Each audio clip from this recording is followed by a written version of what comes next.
ஒரு மகிழ்ச்சியான செய்தி. இதயம் நலனையின் விலை லிட்டருக்கு ரூபாய் 105 குறைஞ்சிருக்கு. செப்டம்பர் 2023ல 1 லிட்டர் இதயம் நலனையின் அதிகபட்ச விலை ரூபாய் 503. ஆனா இப்ப 1 லிட்டர் இதயம் நலனையின் விலை ரூபாய் 398 மட்டும்தான் தமிழ்நாட்டுல. அப்ப இனிமே எல்லாரும் இதயம் நலனை வாங்கலாம் இல்ல? பேரவைத் தலைவர் அவர்களே, பல்வேறு உறுப்பினர்கள் வனவிலங்குகளை பற்றி பேசியிருக்கிறார்கள்.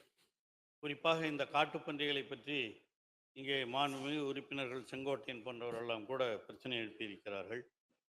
காட்டுப்பன்றியை பற்றி பேசுகிற பொழுது மதிமுகவை சேர்ந்த உறுப்பினரும் அவர் மான் போன்றவைகளுக்கெல்லாம் என்ன செய்யப்படும் என்று கேட்டார். நேற்றைக்கு கூட உங்கள் கட்சியைச் சேர்ந்த சட்டமன்ற உறுப்பினர் பேசுகிற பொழுது கேரளாவிலே வனவிலங்கு பட்டியலிலிருந்து அது எடுக்கப்பட்டு விட்டது என்று சொன்னார். அது தவறான செய்தி. அது எடுக்கப்படவில்லை.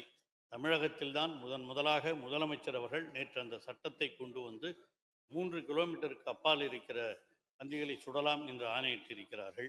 அதை வனத்துறையின் அதிர்வுகள் தான் சுடுவார்கள் என்றும் நேற்று சொல்லப்பட்டிருக்கிறது. பல்வேறு எல்லாருக்கும் அந்த அனுமதி கொடுத்தா துப்பாக்கி இருக்கவங்களாம் என்ன நடக்கும்னு உங்களுக்கே தெரியும். ரொம்ப பேர் சுட்டு கறிக்காகவே எடுத்து போடுவாங்க. அதனால் அதுக்கும் வந்து நாமளும் ஒன்றிய அரசினுடைய சட்டமும் இருக்கிற காரணத்தினால் அதையும் ஓரளவிற்கு கட்டுப்பாட்டோடு கொண்டு வரப்பட்டிருக்கிறது. கூடுமான வரையில் அது காவல்துறை மற்றவர்களின் மூலமாக அதற்காக ஒரு கமிட்டியும் நியமிக்கப்பட்டிருக்கிறது. மாவட்ட ஆட்சித்தலைவர் தலைமையில் மாவட்ட ஆட்சித்தலைவர், வனவிலங்கு அதிகாரி, அந்த பகுதியினுடைய உள்ளாட்சித்துறை அதிகாரி, வருவாய்த்துறை அதிகாரி ஆகியோர் அடங்கிய ஒரு குழுவும் இதை கவனிப்பதற்காக முதலமைச்சருடைய ஆணையின்படி நியமிக்கப்பட்டிருக்கிறது. ஆகவே அது போன்ற பிரச்சனைகள் வருமானால் நீங்கள் வருங்காலங்களில் சொல்லலாம்.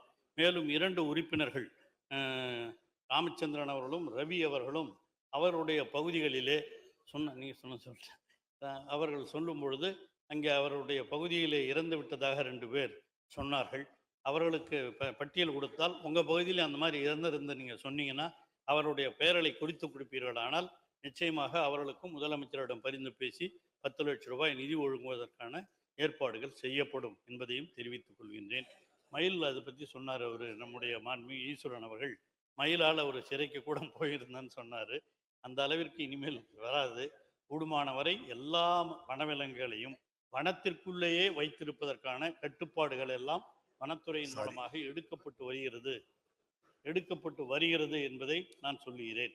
ஆகவே அந்த முட்டை இடுகின்ற பொழுது அவைகளை எல்லாம் கூட அப்புறப்படுத்துவதற்கான எல்லா ஏற்பாடுகளையும் மயில் பெருகாமல் இருப்பதற்கும் ஏற்பாடு செய்யப்பட்டிருக்கின்றது. ஆகவே நீங்கள் குறிப்பிட்ட ஒவ்வொன்றும் வனத்துறையின் மூலமாக எப்படி அளவுக்கு சிறப்பாக செய்ய முடியுமோ விரைவில் அதை செய்து வனத்துறை அதிகாரிகள் இப்போ கொஞ்சம் பேர் இல்லாமல் இருக்காங்க, அவர்களையும் நியமித்து இது போன்ற பகுதிகளிலே முக்கியமாக ஆட்களை நியமித்து இவைகள் கண்காணிக்கப்படும் என்பதை உங்களுக்கு பணிவன்போடு தெரிவித்துக் கொள்கிறேன்.